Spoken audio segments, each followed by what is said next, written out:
दिख रहा है, विजिबल है।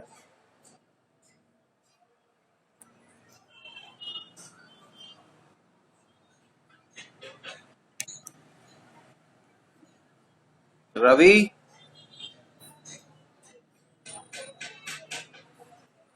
रवि चौहान,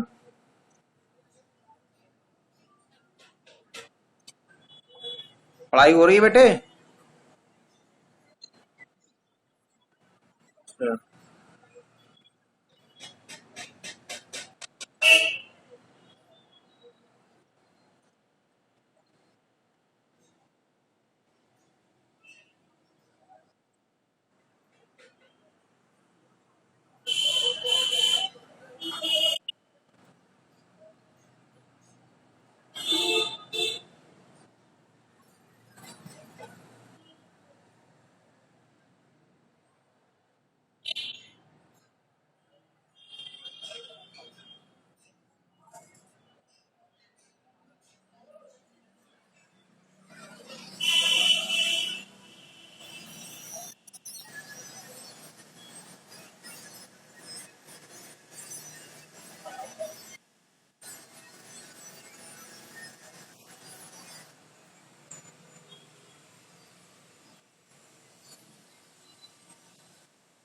गार्गी,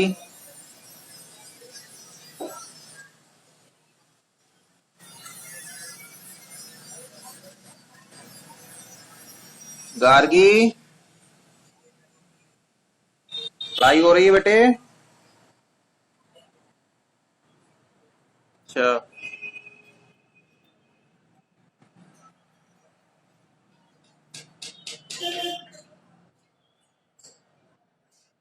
MIS की क्विज कब है?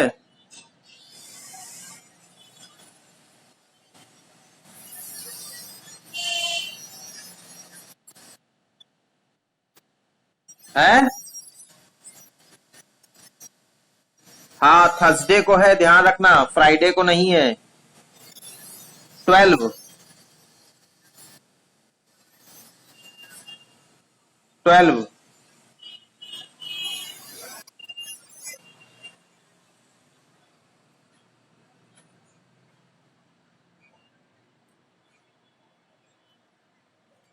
आज गेस्ट लेक्चर भी है 2:45 से, और सभी लोग को कंपल्सरली उसमें अटेंड करना है। पार्टिसिपेशन सबका कंपल्सरी है,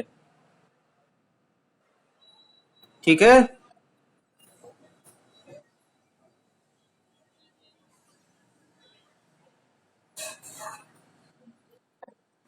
सबने समझा? अमन त्रिपाठी।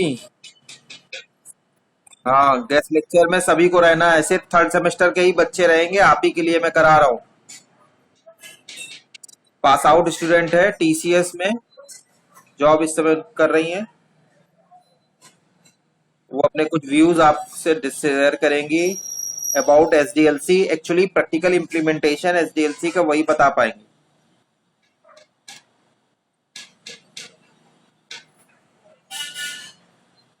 जो वो लोग फेस कर रहे हैं।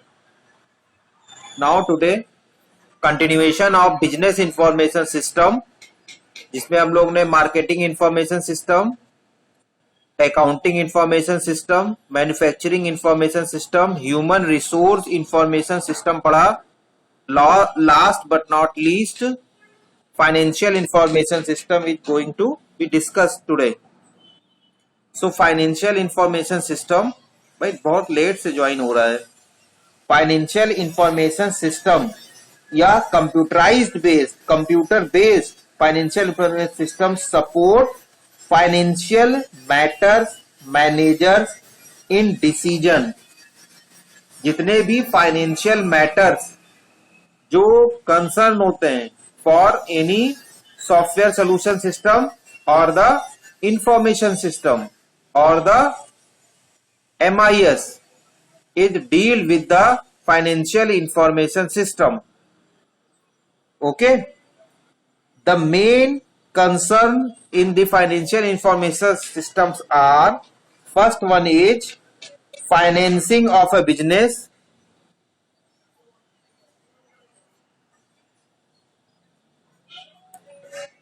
मतलब पैसा कहां से आएगा, देखिए, जब भी आप सॉफ्टवेयर डेवलप करते हैं तो कुछ अमाउंट टोकन मिनी आपको मिलता है कि कुछ अमाउंट से आप स्टार्ट करते हैं। पूरा पेमेंट आपको लास्ट तक, जब तक काम कंप्लीट नहीं कर देंगे, until unless user is not satisfied, तब तक वो पेमेंट नहीं होता है। तो उस ड्यूरेशन में कैसे आप अपने फाइनेंशियल नीड्स को फुलफिल करेंगे, this strategy is taken out into the financial information system, and also financial information system helps for any organization to manage their financial need, to manage their budget. So first concern, financing of the business. Second, the allocation and control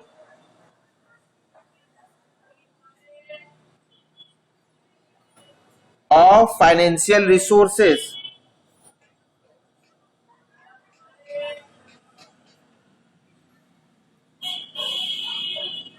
within business.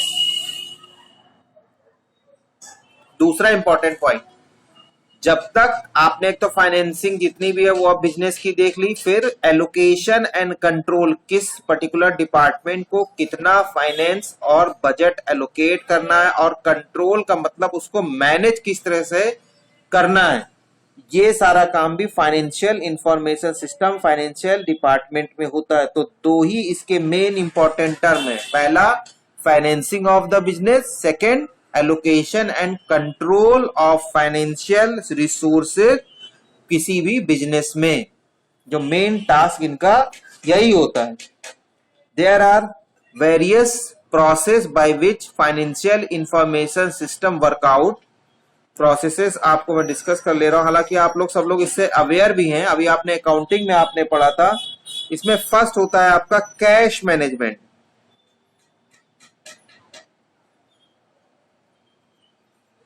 पहला important term है cash management.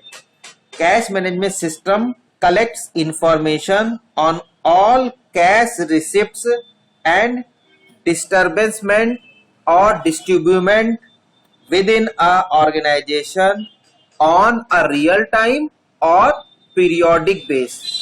तो जो ये management होता है ये कुछ तो ऑनलाइन और ऑन टाइम मैनेज होता है, और साथ ही साथ कुछ पीरियोडिक रिव्यू भी होता है, इसमें पीरियोडिक बेसिस भी होता है, मंथली, 15 डेज में, या शाम को डेली बहुत ज्यादा टर्नओवर है तो एवरी इवनिंग में भी कैश मैनेज होता है।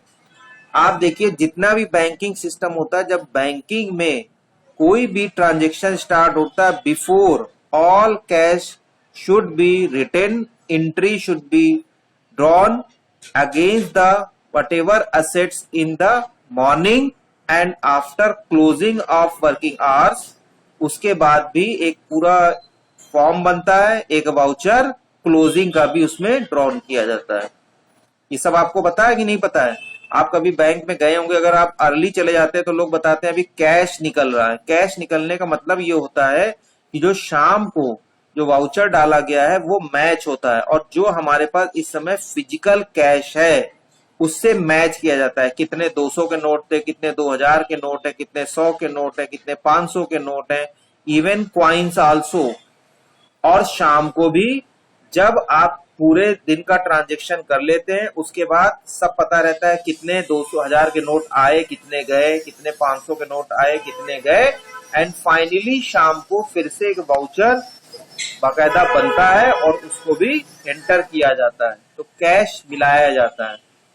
So cash management is very much important and it is reviewed periodic basis according to the turnover of any organization।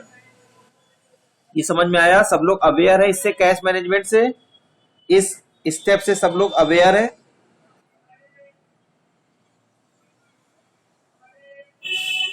बोलिए भाई।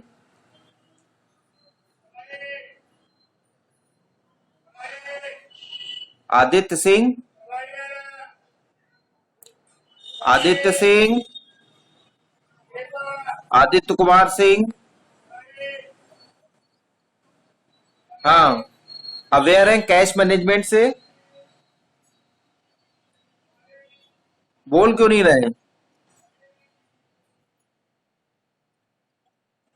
मैं कह रहा हूं कैश मैनेजमेंट कैसे होता है, कैश मैनेजमेंट सिस्टम किस तरह से वर्क होता है, परफॉर्म कैसे होता है। Are you aware, are you know about the working of banking system.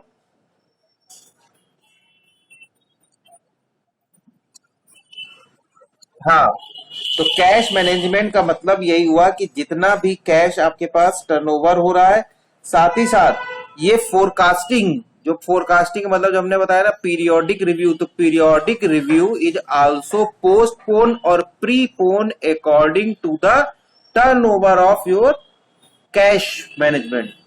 Cash पे ही डिपेंड करता है कि उसको प्रीपोन करेंगे पीरियोडिक को, पीरियोडिक जो आपका रिव्यू है, या फिर एज यूजुअल जो टाइम है उस पे भी ये डिपेंड करता है। ये ध्यान रखना है, ये टर्नओवर कितना है उसके अकॉर्डिंग ही आपका रिव्यू प्रोसेस डिसाइड होता है। सेकेंड इंपॉर्टेंट टर्म है इसका इन्वेस्टमेंट मैनेजमेंट।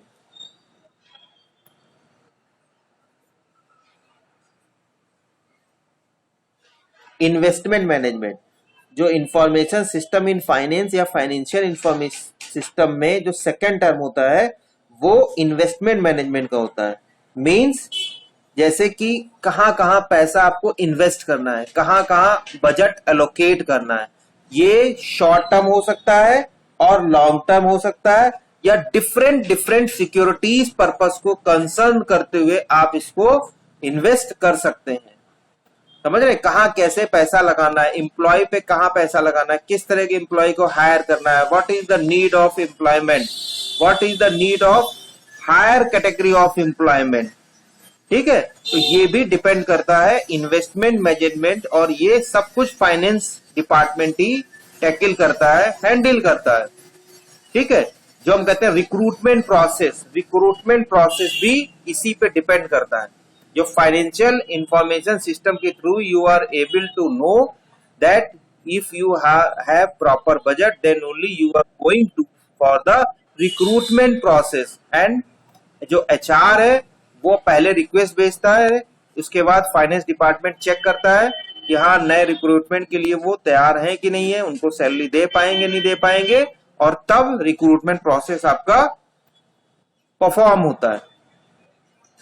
तो इन्वेस्टमेंट का मतलब यही हुआ, हम अगर अपने जो सॉफ्टवेयर डेवलपमेंट की बात कर रहे हैं, नई टेक्नोलॉजी आपको लेनी है, नए पर्सन्स लेने हैं, नए टैलेंट को आपको लेना है, नए टूल लेने हैं, तो ये डिपेंड करता है कि किस तरह का इन्वेस्टमेंट आपको मैनेज करना है, किस तरह की अर्निंग आपके पास है, पैसा है कि नहीं है, या कस्टमर से पैसा कितने टाइम या कितने इंस्टॉलमेंट में मिलेगा। तो this is managed by the investment management. Third one is capital budgeting.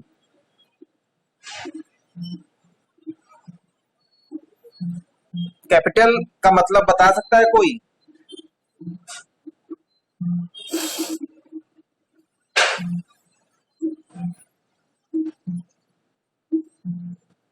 हाँ, जो स्टार्टिंग में जैसे मैंने आप बताया कस्टमर आपको पे करेगा, तो कस्टमर तुरंत पे नहीं करता है। देखिए जो पहले जो प्रोसेस होते हैं, जो मैंने आपको बताया था सबसे ज्यादा टाइम कंज्यूमिंग या कॉस्टिंग जो वाले प्रोसेस होते हैं, इनिशियल इन्वेस्टिगेशन, फिजिबिलिटी स्टडी, ये सारे ऐसे प्रोसेस होते हैं जिसमें आपको खुद से अपनी जो कैपिटल है, जो आपके पास अपना अमाउंट बजट है, जो रिजर्व आपने रखा है, वो इन्वेस्ट करना पड़ता है। समझ रहे? शुरुआत में आपने विजिट की, विजिट करने का मतलब आप अपने एम्प्लॉय को किसी भी ड्यूटी पे असाइन करते हैं। Initial investigation is done by the very talented and experience software engineer और द सॉफ्टवेयर प्रोफेशनल्स। उनकी डिफरेंट डिफरेंट जॉब प्रोफाइल होती है। तो वो जब काम कर रहे हैं यानी वो सैलरी ले रहे हैं, उनकी सैलरी आप ही देंगे, और अभी तक कस्टमर से कुछ भी पैसा नहीं मिला। हो सकता है काफी समय के बाद जब बात ना बने तो वो प्रोजेक्ट आपका डिनाई हो जाए, वो कॉन्ट्रैक्ट आपका कैंसिल भी हो सकता है। तो लेकिन आपका पैसा तो जाएगा जाएगा। तो there are also a risk there. जब आप इन सब स्टेटमेंट की बात करते हैं, ये इन सब स्टेप्स की बात करते हैं, तो इसमें रिस्क भी है, क्योंकि कस्टमर ने अभी आपको कुछ पे नहीं किया है, ये ध्यान रखना है। And you must very well know that there may be sometimes return आपको मिलेगा, सम टाइम रिटर्न नहीं मिलेगा। कस्टमर अगर नहीं आप सेटिस्फाई कर पाए, बात नहीं बनी, तो वो 8-10 दिन का जो भी प्रोसेस है, जो भी आप सैलरी दे रहे हैं, वो आपकी वेस्ट हो जाएगी। बट इसके बाद भी रिस्क लिया जाता है। So capital budgeting process involves evaluating the profitability and financial impact of proposed capital expenditure. और जब हम अपनी बात कर रहे हैं as a software developer organisation, तो हम जो बात कर रहे हैं कि जो शुरुआत के आपके स्टेप्स होते हैं एसडीएलसी के, initial investigation, feasibility study and analysis. जब आप भाई कॉस्टिंग कब से स्टार्ट होगी? जब आप उसके सामने एसआरएस, एनालिसिस के बाद एसआरएस लेके जाएंगे, उसमें कॉस्टिंग रहेगी, कॉस्टिंग के इंस्टॉलमेंट रहेंगे, जो पेमेंट जो है वो टाइम रहेगा, मतलब इंस्टॉलमेंट कब कब होगी उसका एक टाइम ड्यूरेशन रहेगा, तब वो जाकर के पहली इंस्टॉलमेंट मिलेगी। वो अमाउंट कुछ भी हो सकता है, लेकिन शुरुआत में आपको ही अपने पास जितनी भी कैपिटल है, जितना भी बजट आपने रिजर्व रखा है, वही यूज करना है। तो this all the task is done in the financial information system into the capital budgeting process. Understand? ये समझ में आया? तीसरा पॉइंट। फोर्थ पॉइंट है फाइनेंशियल प्लानिंग। फाइनेंशियल प्लानिंग, और इसमें मैं ये भी जोड़ दे रहा हूं and forecasting. Financial planning and forecasting, this is the fourth important term. Means you can forecast financial performance and financial need. In this particular process, in context of financial information system, financial planning and forecasting is evolved. Means financial analytics typically use electronic spreadsheet. Spreadsheets मैंने आपको पहले ही बताया, जो spreadsheet software था वो इसीलिए ही बना था। जब भी ये सॉफ्टवेयर आप जो है आईटी सिस्टम यूज नहीं किया था, बहुत अच्छे अकाउंटिंग सॉफ्टवेयर नहीं बने थे, उससे पहले स्प्रेडशीट यूज होने लगा था। तो स्प्रेडशीट के थ्रू आप फाइनेंशियल प्लानिंग कर सकते हैं और फोरकास्टिंग भी कर सकते हैं, which will be helpful for your financial performance of your business. Also DSS जो डिसीजन सपोर्ट सॉफ्टवेयर है, या वेब बेस्ड कोई ग्रुप वेयर है, ये भी इन सब चीजों में आपको काफी हेल्प करते हैं। So that you can allocate proper budget, you can forecast future shortcomings or risk, and it is helpful to avoid or overcome these risk. Risk क्या होता है? Risk is an unwanted event which may be happen during your software development. मैंने शायद आपको definition भी बताई है जब एसडीएलसी की बात की थी। स्पाइरल मॉडल एक इसमें होता है जो कि रिस्क फैक्टर को कवर करता है, और रिस्क अनवांटेड इवेंट होता है, वो कभी भी बिजनेस में आ सकता है। सब कुछ सही चल रहा है, आपका बहुत अच्छा इंजीनियर जो आपका टीम लीडर है वो बीमार हो गया, उसको एक्सीडेंट उसका हो गया, तो क्या होगा? आपका वर्क सफर करेगा, क्योंकि he is the person who know about the theme of the software, he know the key concept of the propose software system और द इंफॉर्मेशन सिस्टम। तो अगर वो ठीक नहीं है या कोई भी एक्सीडेंट हो गया है, मिसहैपनिंग उसके साथ हो गई है, it will hamper the performance of software development process. लेकिन उसी समय आप क्या करते हैं? पैरेलली, मैंने आपको बताया बहुत अच्छे ऑर्गेनाइजेशंस होते हैं, ये सब पैरेलली, इनके पास टीम लीडर तो होते हैं लेकिन ग्रुप ऑफ टीम लीडर्स होते हैं। तो इन absence of the main top leader, the secondary person और द नेक्स्ट टू, जिसको हम लोग अधिकतर रहते हैं नेक्स्ट टू टॉप लीडर, वो सारी रिस्पॉन्सिबिलिटी को हैंडल करता है। तो जो बड़ी बड़ी कंपनीज होती हैं वो इन सब चीजों पे फोकस्ड रहती हैं। इवन जब आप ट्रेन भी देखते हैं तो ट्रेन में भी 2 पायलट होते हैं, एक मेन पायलट, एक को पायलट होता है, जो कि उसको फर्दर जो आपका ड्राइवरिंग का प्रोसेस है उसको परफॉर्म करता है, किसी भी तरह की मिसहैपनिंग से बचने के लिए, किसी भी तरह की इमरजेंसी से बचने के लिए।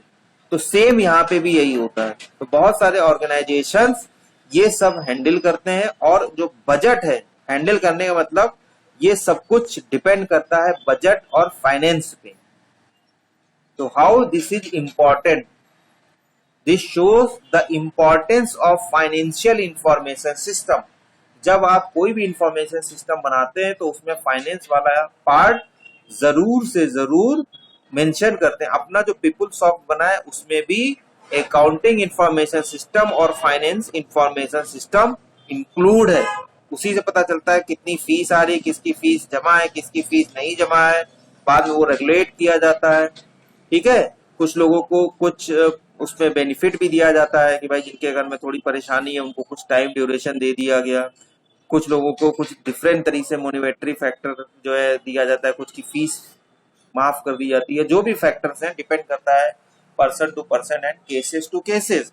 तो ये सब कुछ ओनली विल बी हेल्पफुल और एप्लीकेबल व्हेन यू प्रपोज और develop a good financial information system. इसमें किसी को कोई प्रॉब्लम है पूछ सकते हैं। फाइनेंशियल इंफॉर्मेशन सिस्टम में कोई भी चीज अगर कोई पॉइंट ना समझ में आया हो, otherwise I will move to next important topic. This is transaction processing system।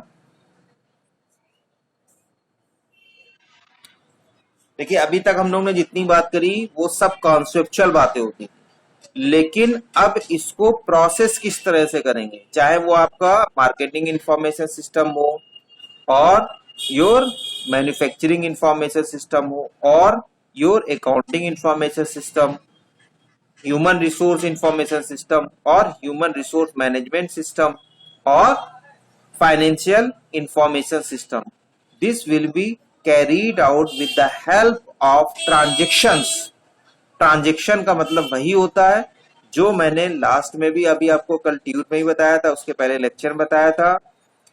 The information और data stored from user console to the database and vice versa means also as per the requirement of the user, information processed information is already processed but still processed information, there are many manipulating rules are work out, then it become processed information will revert back from database to the user console. This process is known as transaction। जैसे कि मैं आपको example दे रहा हूं कि हम जो है जो भी आपका टेस्ट परफॉर्म करते हैं, जो भी आपका टेस्ट आपका कंडक्ट होता है, उसके मार्क्स, आपके अटेंडेंस, ये सब पीपल सॉफ्ट में एंट्री हो जाती है। आफ्टर जब एंट्री हुई डेटाबेस में सेव हो गया। Whenever it is required to evaluate the performance of any student in the term of mark, in the term of their physical presence in the class, different format में different report generate हो जाती है। यानी report generate का मतलब ये हुआ कि हमने कुछ की टर्म्स दिए और की टर्म देने के बाद वो रिफाइन होकर के, प्रोसेस होकर के वो एक रिपोर्ट फॉर्म में, ठीक है, प्रोसेस्ड इंफॉर्मेशन फॉर्म में कंसोल पे हमारे डेटा आ गया या इंफॉर्मेशन आ गई या रिपोर्ट आ गई, जिससे कि हम डिसीजन ले सकते हैं, कोई भी एक्शन ले सकते हैं। कौन अच्छे बच्चे हैं, कौन वीक हैं, किनकी परफॉर्मेंस कैसी चल रही है, किन में कहाँ दिक्कत आ रही है, कौन क्लास मिस कर दे रहे हैं, ये सब डिफरेंट रिपोर्ट इसी सॉफ्टवेयर से निकलती हैं। तो this process is known as transaction processing system. Transaction का मतलब ही यही होता है, interact to the database, interact from the database. समझ रहे हैं? फ्रॉम का मतलब डेटाबेस से इंफॉर्मेशन ले रहे हैं, टू का मतलब डेटाबेस में वैल्यू आपकी चली जा रही है, स्टोर हो जा रही है। This process is known as transaction processing system. और प्रोसेस क्या होता है? डेटा आपका। ठीक है, बात समझ में आई? ट्रांजेक्शन प्रोसेसिंग सिस्टम समझ में आया सबको?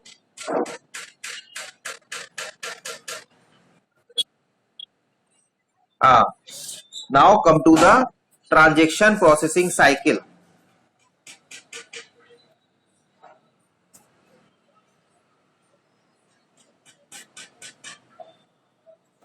Now come to the transaction processing cycle. इसको हम एक डायग्राम से बताते हैं, आपको स्टेप भी बताएंगे। पहले एक डायग्राम बना लेते हैं, देखिए जहां भी एप्लीकेबल है वहां पे डायग्राम जरूर बनाइए। सबसे पहले आप डेटा एंट्री करते हैं, हम सिंबॉलिक डायग्राम बनाते हैं। सबसे पहले डेटा एंट्री होती है। डेटा एंट्री के बाद आपका स्टार्ट होता है ट्रांजेक्शन। ट्रांजेक्शन का मतलब प्रोसेस स्टार्ट हो जाता है, ठीक है, जिसको हम लोग नाम देते हैं ट्रांजेक्शन प्रोसेस। ये हम अभी डिस्कस कर लेंगे। दो टाइप से होता है, बैच और रियल टाइम, जिसको हम लोग ऑनलाइन भी नाम देते हैं कभी कभी, बैच, रियल टाइम या ऑनलाइन, ठीक। थर्ड स्टेप होता है डेटाबेस। आफ्टर प्रोसेसिंग, बल्कि मैं आपको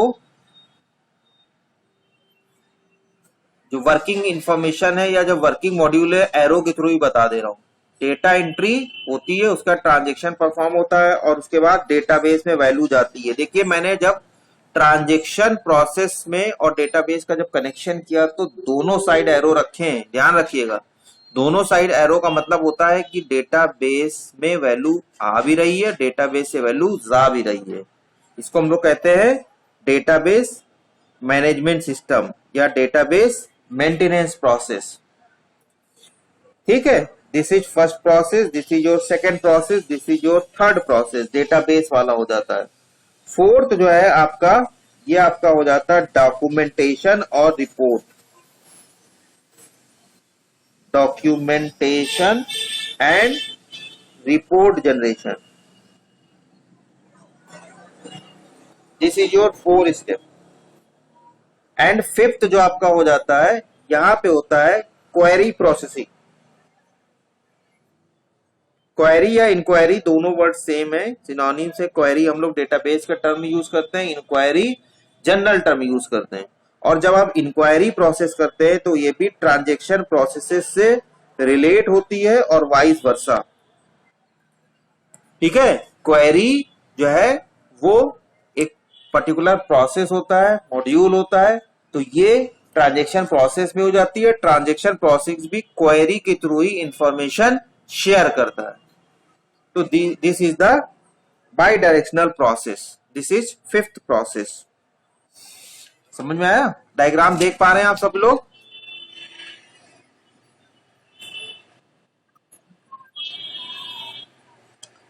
ठीक है। तो एक्चुअली जो ट्रांजेक्शन प्रोसेस साइकिल है, इट कंसिस्ट 5 मेजर स्टेजेस जो हमने आपको बताई हैं। पहली स्टेज क्या है? Data entry. अभी हम एक्सप्लेन भी कर देंगे। डेटा एंट्री जो पहली स्टेज हमारी है, साथ ही साथ पहले आपको डिस्कस भी करते चले जाते हैं। Data entry, data entry actually activities. सो डेटा एंट्री क्या होता है? जो भी आप इनपुट करते हैं फॉर्म में, जो आपने फॉर्म बनाया, तो फॉर्म में जो आपने वैल्यू इनपुट करी, this process is known as data entry, या you can say that the input activity in transaction processing system known as data entry. In this process data are captured, collected। ये different form में होता है भाई। Captured का मतलब होता है कि आप क्या करते हैं, कभी कभी वो रिकॉग्नाइजेशन होता है या मशीन होती है, उसकी थ्रू भी इंफॉर्मेशन आप गेन कर लेते हैं। जैसे बारकोड रीडर है, बहुत तरह के जो है कैरेक्टरिंग मार्क जो है रिकॉग्नाइजर होते हैं, उनसे आप रिकॉग्नाइज कर लेते हैं, फिल करवा लेते हैं, डेटा कलेक्ट हो जाते हैं, कभी कभी रिकॉर्ड कर देते हैं, कोडिंग कर देते हैं, या different editing activities. Data may be converted to a form that can be entered into a computer system. Converted का मतलब होता है कि जो आपने सुटेबल डेटाबेस या फॉर्म लिया है, उसी फॉर्म में डेटा आपका कन्वर्ट हो जाना चाहिए।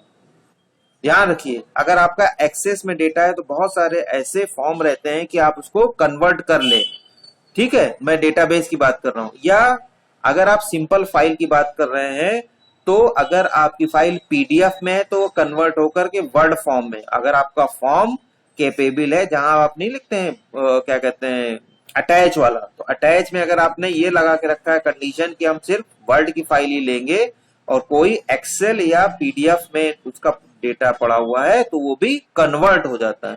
कुल मिला के data entry is the input procedure before the transaction processing. This is the first step, जो आपका पहला स्टेप होता है वो मेन होता है। ठीक है, ये ध्यान रखिएगा। अब इसमें भी डिफरेंट डिफरेंट जो है डेटा एंट्रीज होती है। हम लोग की ट्रेडिशनल डेटा एंट्री होती है, ट्रेडिशनल डेटा एंट्री जो टाइपिंग पे होती है, सिर्फ टाइपिंग बेस्ड होती है। डॉक्यूमेंट हो गए, कोई परचेस ऑर्डर हो गया, कोई शीट हो गई, पेरोल हो गई, ठीक है, सेल्स ऑर्डर फॉर्म हो गया। और कुछ ऐसे भी हैं जो इस समय ऑटोमेशन फॉर्म में आ जा रहे हैं, जो हमने आपको बताया ना कैप्चरिंग वाला, रिकॉग्नाइजर, डेटा कैप्चरिंग मेथड्स, उनके थ्रू भी आप इनको कैप्चर कर सकते हैं। डिफरेंट डिफरेंट पीओएस मशीन होती हैं, टर्मिनल्स होते हैं, उनके थ्रू भी आप इनको कैप्चर कर सकते हैं। ठीक है, बहुत सारी स्ट्रिप कार्ड होते हैं, ऑप्टिकल करेक्टर रिकॉग्नाइजर और रीडर होते हैं, मैग्नेटिक एमआईसीआर होते हैं, इनके थ्रू ही आप इंफॉर्मेशन कैप्चर करते हैं, जिसको हम लोग कहते हैं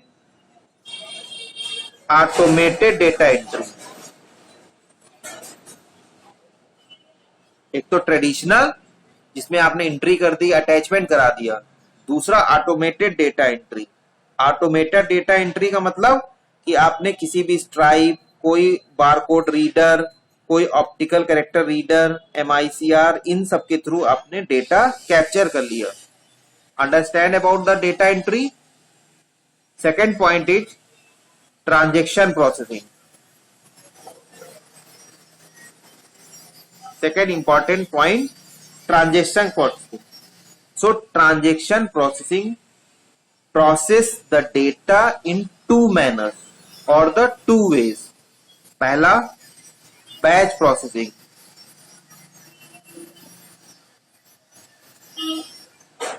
बैच प्रोसेसिंग का जहां पे डेटा आपका एक पीरियड ऑफ टाइम के लिए कलेक्ट किया जाता है और उसके बाद प्रोसेस किया जाता है। ठीक, बैचेस बना दिए जाते हैं according to the priority, sophistication of the job, ठीक, टाइम इंटरवल जिसकी जैसी नीड हो, कभी कभी group wise, type of work, categories of work, class of work, किसी भी तरह से उनको बाइफरकेट करके और बैच बना दिए जाते हैं, उसके बाद प्रोसेस किया जाता है। मतलब ये तुरंत प्रोसेस नहीं होता है। ठीक है, बैच प्रोसेसिंग का मतलब ये हुआ कि gathering source document originate by business transaction, उसके बाद for a period of time they will be processed into the form of batches. ठीक, क्या सभी लोग जानते हैं कि बैच प्रोसेसिंग का एक्चुअल मीनिंग और एडवांटेज क्या है? Why we are use batch process? क्योंकि ये आप ऑलरेडी पढ़े हुए हैं। अब मैंने आपको बताया भी कि इसमें क्या करते हैं कि जितने भी आपके ट्रांजैक्शन डेटा होते हैं इनको एक टाइम तक कलेक्ट करते हैं, एक्युमुलेट करते हैं और उसके बाद प्रोसेस कर देते हैं। तो इसका एडवांटेज या डिसएडवांटेज कोई बताएगा? क्योंकि आप लोग पहले से इसमें अवेयर हैं।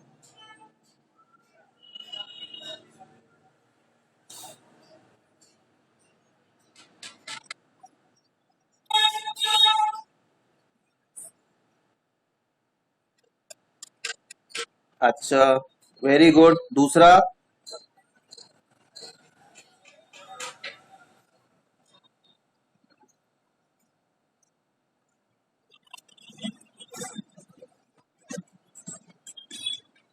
एग्जैक्टली exactly, बहुत सही बताया। और यही इसका एक मेन मोटिव होता है, to avoid frequently process, to avoid pressurise the database system, and also जब आप ये ध्यान रखते हैं कि दूसरा जो फर्दर जो जिसके पास आउटपुट जाना है या यूजर या फर्दर दूसरा प्रोसेस के पास भी बहुत ज्यादा इमरजेंसी नहीं है, there work is not so urgent, so आप उनको बैच के फॉर्म में कलेक्ट करते जाते हैं वो किसी भी तरह से होता है, सेम टाइप, होमोजीनियस हो, हिट्रोजीनियस हो, किसी भी फॉर्म में, मतलब वो नेसेसरी नहीं है। ठीक, उनके बैचेस बनाते जाते हैं और फिर प्रोसेस कर देते हैं, लेकिन एक टाइम भी रहता है, ऐसा ना हो कि कभी कभी आप वेट ही करते रह जाए। सपोज करिए किसी के लिए बैच में एक ही 2 जॉब है जिसकी कैपेसिटी 100 तक की है, तो ये इसका मतलब बिल्कुल नहीं है कि जब तक 100 नहीं हो जाएंगे तब तक आप प्रोसेस नहीं करेंगे। उसमें टाइमर लगा होता है, एक particular fix amount of time के बाद वो जॉब प्रोसेस होनी ही होनी है। ठीक, लेकिन ये नहीं है कि हर बार प्रोसेस हो, तो इससे क्या होगा, ट्रैफिक भी ज्यादा रहेगा, वेटिंग टाइम बढ़ जाएगा और रिस्पॉन्स टाइम भी रिड्यूस हो जाएगा। तो इससे बचने के लिए बैचेस बनाए जाते हैं। ठीक है, but there are some disadvantages. Disadvantages क्या है, ये सब तो इसके एडवांटेज हैं। ठीक है, पैसा भी कम का लगता है, जो है कॉस्टिंग कम आती है इस तरह की प्रोसेसिंग में। दूसरा जो इसका डिसएडवांटेज है, डिसएडवांटेज ये है कि जहां पे तुरंत फ्लक्चुएशन की जरूरत है, जहां पे लगभग, जैसे कि आप कह सकते हैं, जिसको हम अभी इसका जो है सोल्यूशन या रेमेडी बताएंगे, उस टर्म को हम यूज नहीं करना चाहते हैं, जहां पे इमीडिएट इफेक्ट शो होना है, result is very important, seconds are important. ठीक है, अगर डिले हो जाएगा तो उस रिजल्ट का मतलब नहीं होगा। And process is also not too much in block और द स्टैक। बहुत बड़ा फॉर्म नहीं है उनका, ना स्टैक है, ना क्यू है, ना ब्लॉक बना हुआ है, तो वहां पे batch processing system is fails and this is the limitation और द डिसएडवांटेज। क्योंकि यहाँ पे आपको एक नंबर ऑफ टाइम अमाउंट के लिए तो वेट करना ही करना पड़ता है। वो एक अलग बात है कि उस टाइम के बाद अगर एक ही या 2 जॉब है तब भी आप उसको प्रोसेस करेंगे, इवन सिंगल जॉब है then it is also processed. But the cases where time is very much important and the result is required for immediate effect, then this processing, batch processing, is discarded or the failed. Then come to the another processing technique known as real time processing or sometime known as online processing. Real time को हम online processing कहते हैं, जिसमें आप different game के बारे में जानते होंगे। गेम सभी आप लोगों ने खेले हैं, तो वो गेम जो है वो इसी के थ्रू ही प्रोसेस होते हैं। रियल टाइम गेमिंग की जहां बात होती है वो इसी के थ्रू ही प्रोसेस होते हैं। बैंकिंग, बैंकिंग में क्या होता है भाई, पहले के जमाने चले गए, जो मैं बता रहा था बैच प्रोसेसिंग पहले होती थी। पहले क्या होता था, आप जब भी पैसे जमा करने जाइए तो एक फॉर्म भर के लेके जाते थे, रजिस्टर में एक जगह एंट्री हो जाती थी, बाद में मतलब वो कंप्यूटराइज सिस्टम था, लेकिन उसके बाद शाम को 3 बजे के आसपास क्लर्क जो है, जो कहते थे कि अब लेन देन खत्म हो गया है, कैश का काम खत्म हो चुका है, उसके बाद वो जितने भी, उनको हम लोग एक तरह वाउचर कहते हैं, तो उनको पोस्ट करते थे, वो एंट्री पोस्ट की जाती थी। तो जब वक्त आपके पास शाम को वो अमाउंट या जो बैलेंस अमाउंट है वो रिफ्लेक्ट होता था। अगर आप अपने फादर से या अपने और भी ग्रैंडफादर से पूछेंगे तो उन्होंने इस बैंकिंग सिस्टम को भी देखा है और उसके पार्ट है।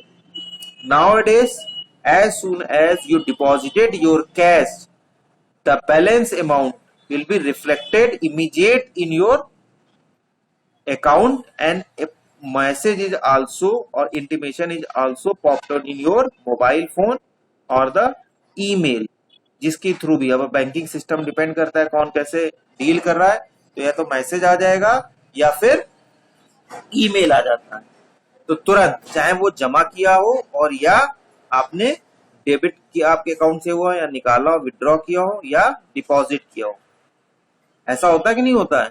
अब तुरंत का तुरंत परफॉर्म होता है, समझ रहे हैं? पहले ये नहीं होता था।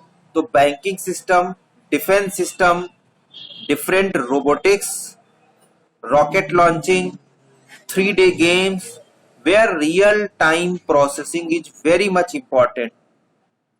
तो वहां पे जो प्रोसेसिंग होती है, वहां पे जो ट्रांजेक्शन प्रोसेसिंग होती है, वो रियल टाइम ट्रांजेक्शन प्रोसेसिंग होती है, या हम इसको कह सकते हैं ऑनलाइन ट्रांजेक्शन प्रोसेसिंग होती है। ये सभी को समझ में आया? इसमें किसी को कोई दिक्कत हो तो पूछ सकते हैं तुरंत। This is our second system. ये समझ में आया सभी को? कोई कंफ्यूजन तो नहीं? ये आप लोग पहले से भी पढ़े हुए थे। हाँ, ये आप सब लोग पहले से ही पढ़े थे। बैच प्रोसेसिंग, रियल टाइम सबने पढ़ा था, मल्टी प्रोसेसिंग, मल्टी प्रोग्रामिंग सब आपने पहले से ही पढ़ा था। Now come to the third important process, that is your database. ये भी हम लोग ने बहुत अच्छे से पढ़ा हुआ है। डेटाबेस मैनेजमेंट सिस्टम, और you can say that database maintenance और maintenance.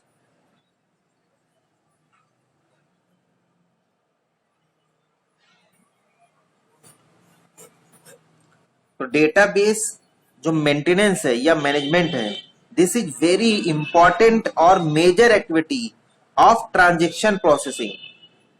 Without database you can't imagine your information system work properly, क्योंकि सारी जो भी ट्रांजेक्शनल इंफॉर्मेशन है ये डेटाबेस में ही सेव होती है। समझ रहे हैं? तो विदाउट डेटाबेस, बहुत ऐसे सॉफ्टवेयर होते हैं जो स्मॉल स्मॉल एप्स हैं, ये सब डेटाबेस का यूज नहीं करते हैं, लेकिन इनकी लिमिटेशंस रिजर्व हैं, कम है। ये ज्यादा बड़े सॉफ्टवेयर इंफॉर्मेशन सिस्टम को हैंडल नहीं कर सकते हैं। छोटे मोटे ऐप तो बना लेंगे, लेकिन बहुत बड़ा जब वास्ट प्रोजेक्ट होगा जहां पे रिक्वायर्ड है कि आपकी information for future use must be saved in a proper location, तो वहां पे ये फेल हो जाते हैं। और बहुत सारी इन्वेंट्री स्टॉक जहां मेंटेनेंस की बात होती है, तब भी ये टेक्निक आपकी फेल हो जाती है। सो डेटाबेस मैनेजमेंट सिस्टम और the maintenance is very much important and major activity of transaction processing system. Construct मैंने इसको आपको बताए थे। फील्ड, फिर से बता दे रहा हूं, रिकॉर्ड, जब ये आए तो इसके बारे में जरूर लिखना है। File and database itself. Field is the small entity or also known as domain or column. Record, combination of field is known as record. File, combination of record is known as file, and combination of file is known as database. So database is the combination of different files. It is not necessary for homogeneous file. This is different file. By using database, you can manage, update your day-to-day business process or the transaction. Transaction process system process data resulting from miscellaneous adjustment to the record in a file or in a database. So database is very much important. ठीक है? Database के बिना you can't imagine the work is processed smoothly and your information will be saved for a long time. There are many concepts. इसमें database shared पे भी होता है, distributed भी होता है, स्टैंड अलोन भी होता है। ये डिफरेंट प्रॉपर्टीज है, 4th सेमेस्टर में डिटेल में पढ़ेंगे। यहाँ पे मैं थर्ड स्टेप ट्रांजेक्शन प्रोसेसिंग बता रहा हूँ कि जब भी ट्रांजेक्शन आपका प्रोसेस होगा तो वो सेव कहाँ होगा, वो डेटाबेस में ही सेव होगा। ये ध्यान रखना है। और डेटाबेस से जब किसी यूजर इंक्वायरी करेगा, भाई यूजर जब इंक्वायरी करता है तो इंक्वायरी भी कैसे होती है? इंक्वायरी जब मैंने इस डायग्राम में आपको क्लियरली बताया कि जो इंक्वायरी होगी तो वो भी ट्रांजेक्शन के थ्रू जाएगी और फिर यहाँ डेटाबेस से यहाँ पे आएगी और फिर इसको रिजल्ट मिलेगा। इसलिए वाइस वर्सा दोनों तरफ आपने बाई डायरेक्शनल बनाया हुआ है। तो इंफॉर्मेशन प्रोसेस होके भी डेटाबेस में जाएगी, लेकिन जब यूजर क्वेरी करेगा या कोई इंफॉर्मेशन गेन करना चाहेगा, या ये देखिए 4th पॉइंट है, जब रिपोर्ट जनरेट करेगा तब भी ये ट्रांजेक्शन के थ्रू होकर के डेटाबेस से ही आएगी, डेटाबेस के थ्रू ही आएगी। ये ध्यान रखना है। तो database is ultimate repository system. 4th important जो पॉइंट है, this is your document and report generation. This is your fourth important step, document and report generation. तो जब आप पूरा ट्रांजेक्शन परफॉर्म कर लेते हैं तो मैंने आपको बताया था डॉक्यूमेंटेशन यूजर मैनुअल. तो this is the final stage in the transaction processing cycle is the generation of information product such as document and report. जो मैंने आपको बताई, आपके भी डिफरेंट हम टेस्ट कराते हैं. फर्दर एक मार्कशीट निकल के आती है, एक शीट निकल के आती है किसी भी सब्जेक्ट की कि T1 में कितने नंबर थे, T2 में कितने नंबर है, T3 में कितने नंबर है, T4 में कितने नंबर है. टेस्ट जितने हमने आपको लिए वो कितने हैं, केस स्टडी के मार्क्स, सरप्राइज 9 तक के कितने मार्क्स हैं, क्विज 1 2 3 के कितने मार्क्स हैं, और कंसोलिडेटेड फिर एक डेटा आता है कि इस सब्जेक्ट में आउट ऑफ 100 या पर्टिकुलर सब्जेक्ट वाइज जो आपके इंटरनल 30 में बन रहे हैं वो कितने बन के आ रहे हैं. एक डॉक्यूमेंट आता है हमारे पास. वो डिपेंड करता है कि वो पीडीएफ फॉर्म में आए, एक्सेल के फॉर्म में आए. वो according to the requirement there is possibility to mould and choose the file format. और ये भी हमने आपको बताया पॉसिबिलिटी रहती है. Nowadays computerise information system, you can convert one file system to the another file system as per your convenience. So documentation and report generation is the last and final step of the transaction processing system. This is known as transaction documents. This is known as transaction document. Transaction document जो होते हैं वो दो type के होते हैं.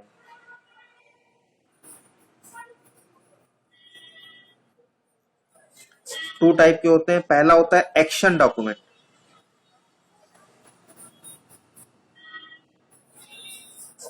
मतलब वो डॉक्यूमेंट जो भी ट्रांजैक्शन के बाद निकलता है जिसपे आप कोई ना कोई एक्शन लेते हैं, कोई डिसीजन ले लेते हैं, इमीडिएट एक्शन उस पर चाहिए होता है, तो वो होता है एक्शन डॉक्यूमेंट. जैसे हमने बताया एक शॉर्ट अटेंडेंस की रिपोर्ट निकाल लेते हैं. तो शॉर्ट अटेंडेंस की रिपोर्ट जो हमने निकाली उस पे हमें एक्शन लेना है कि बच्चों से बात करनी है, क्यों अटेंडेंस कम है, कैसे उनकी अटेंडेंस इंप्रूव हो सकती है. अनिल गुप्ता क्या प्रॉब्लम है?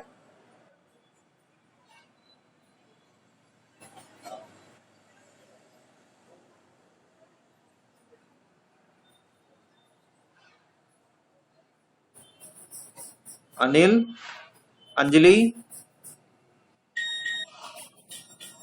अंजलि आवाज आ रही है? अनिल गुप्ता बेटा तुम्हारे साइड ही कोई दिक्कत है?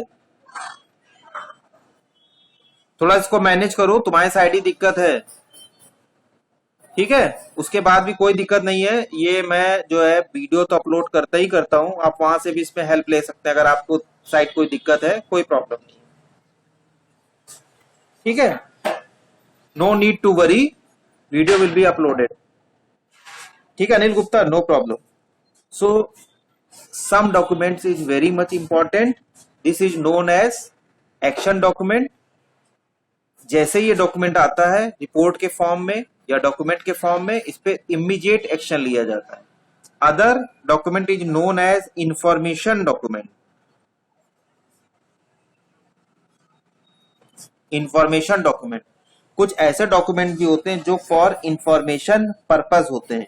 इनको हम लोग कभी कभी कंट्रोल डॉक्यूमेंट भी कहते हैं. जैसे हमने आपका रिपोर्ट कार्ड देखा, तो रिपोर्ट कार्ड भी दो तरीके से लेने वाला होता है.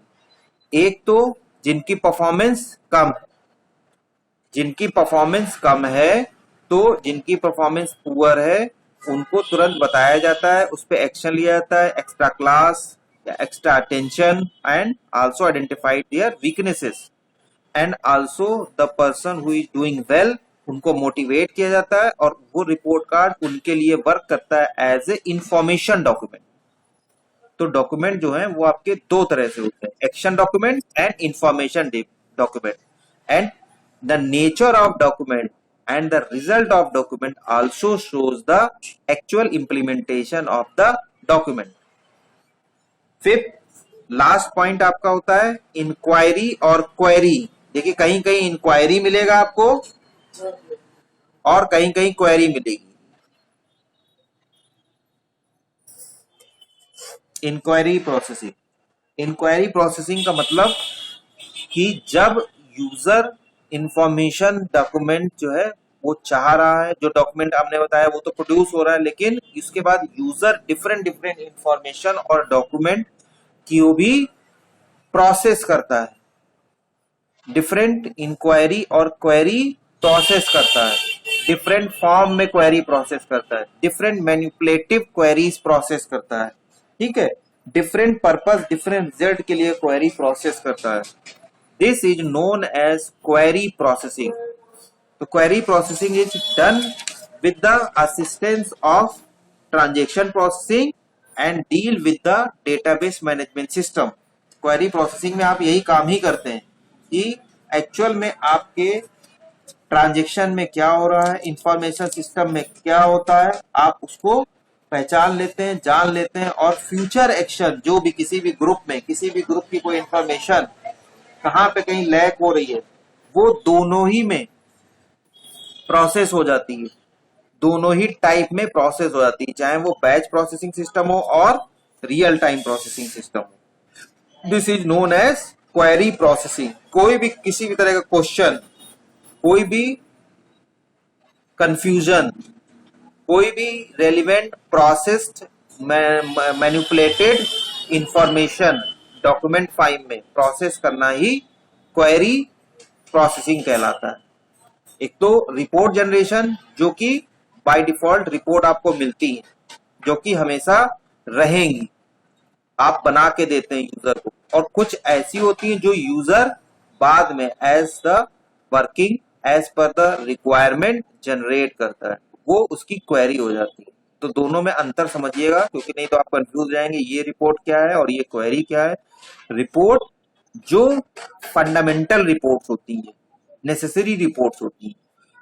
जो क्वेरी है या क्वेरी का जो डॉक्यूमेंट बनेगा या जो क्वेरी के फॉर्म में रिपोर्ट आएगी, वो यूजर की रिक्वायरमेंट के बाद आती है। दोनों में ये डिफरेंस है। तो this is all about the transaction processing system.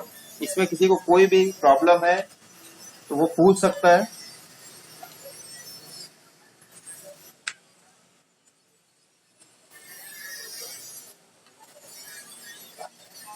किसी की कोई भी क्वेरी है पूछ सकते हैं।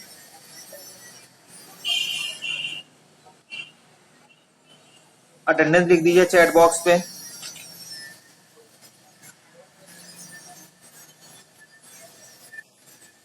Mark your attendance into chat box.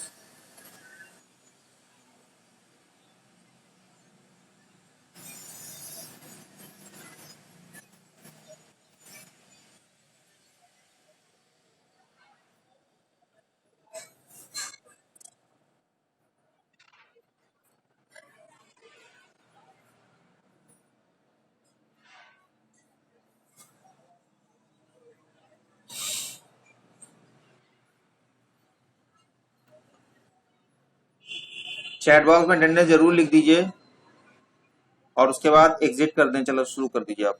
जिनको कोई दिक्कत नहीं है, चैट बॉक्स में अटेंडेंस लिख दीजिए, they can leave. Chat box में अटेंडेंस अगर नहीं लिखी होगी तो फिर एब्सेंट लग जाएगी, ये ध्यान रखिएगा।